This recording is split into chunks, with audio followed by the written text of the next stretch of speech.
الله الرحمن الرحيم عن أبي سعيد رضي الله تعالى عنه قال قال رسول الله صلى الله تعالى عليه وسلم إن من أمن الناس علي في صحبته وماله أبا بكر الحدیث رواہ البخاری۔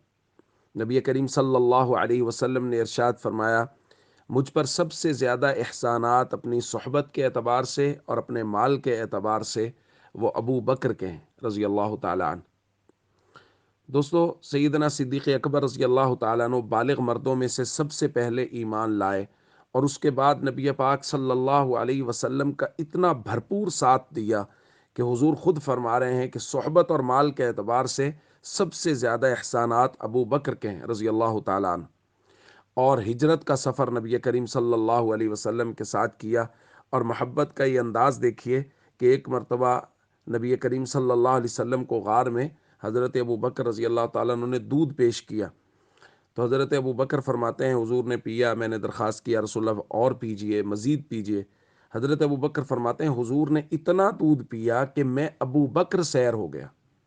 یہ محبت جب ہوتی ہے نا، یہ ہوتی ہے کہ جب دو جسم اور ایک جان ہو، کہ دودھ حضور پی رہے ہیں اور سیر ابو بکر ہو رہے ہیں رضی اللہ تعالیٰ عنہ۔ اور پھر اس کے بعد حضور علیہ الصلوۃ والسلام نے بشارتیں دی۔ حضور نے فرمایا، انت صاحبی فی الغار وانت صاحبی علی الحوض، ابو بکر آپ غار میں بھی میرے ساتھی ہیں اور آپ حوض کوثر پہ بھی میرے ساتھی ہوں گے۔ اور نبی پاک صلی اللہ علیہ وسلم کے ساتھ ساری زندگی مالی تعاون، اور ایک مرتبہ حضور نے صدقہ کرنے کا حکم دیا جب غزوہ تبوک کے موقع پر، تو حضرت ابو بکر رضی اللہ تعالیٰ عنہ جب لے کے آئے تو حضور نے پوچھا، ما ابقیت لأہلک، ابو بکر گھر والوں کے لیے کیا چھوڑ آئے ہیں؟ تو حضرت ابو بکر رضی اللہ تعالیٰ عنہ نے جواب کیا، ابقیت لہم اللہ ورسولہ، میں اللہ اور اس کے رسول کا نام گھر والوں کے لیے چھوڑا، یعنی سب کچھ لے آئے۔ تو یہ مالی قربانیاں ہیں حضرت ابو بکر رضی اللہ تعالیٰ عنہ کی۔